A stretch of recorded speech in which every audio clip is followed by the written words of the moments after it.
আসসালামু আলাইকুম, আমি doctor Mohammad Iftekhar Alam, orthopaedic and trauma surgeon.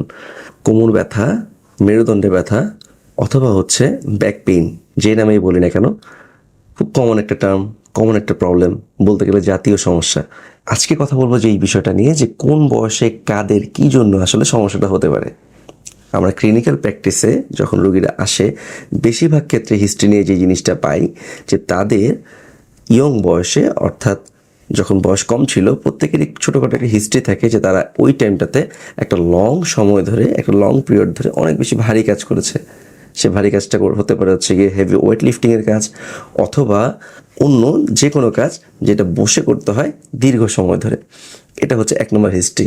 আরেক নম্বর হিস্ট্রিতে পাওয়া যায় যে আরেক টাইপের পেশেন্ট, যাদের হিস্ট্রি থাকে যে তারা 5 বছরের বেশি ওভারওয়েট, অর্থাৎ অতিরিক্ত ওজন নিয়ে চলাফেরা করছে, বডি রেশিওর তুলনায় ওজন অত্যাধিক বেশি, বিএমআই ইন্ডেক্স বেশি।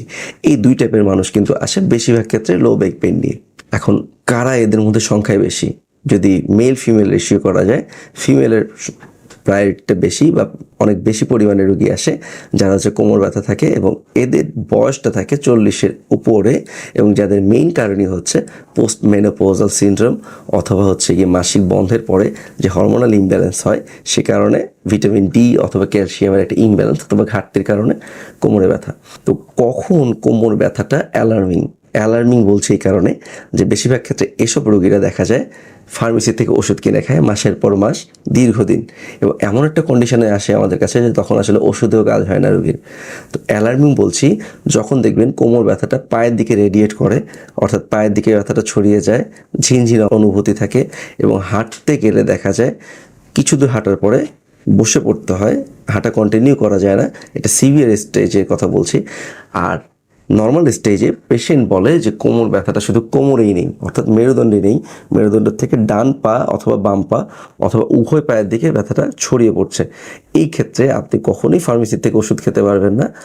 এক্ষেত্রে আপনি যত আর্লি ডাক্তারের কাছে আসবেন, আর্লি ডায়াগনোসিস করবেন, তত কিন্তু আপনার কোমরের ব্যথাটার দীর্ঘ মেয়াদ কমিয়ে আনা সম্ভব, ব্যথাটার মেজরিটিটা কমিয়ে আনা সম্ভব।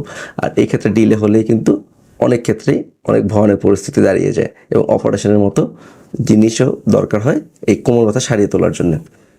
আর যাদের আর্লি স্টেজে কোমর ব্যথা, বয়স অথবা কম, তারা প্রথমে যে জিনিসটা খেয়াল করবে যে তাদের ওজন ঠিক আছে নাকি। ওজন যদি ঠিক থাকে, দ্বিতীয়ত খেয়াল করতে হবে তাদের বসার পোশ্চার এবং বসার যে প্যাটার্ন সেটা ঠিক আছে নাকি, তাদের ডেস্ক এবং চেয়ারের হাইট ঠিক আছে নাকি।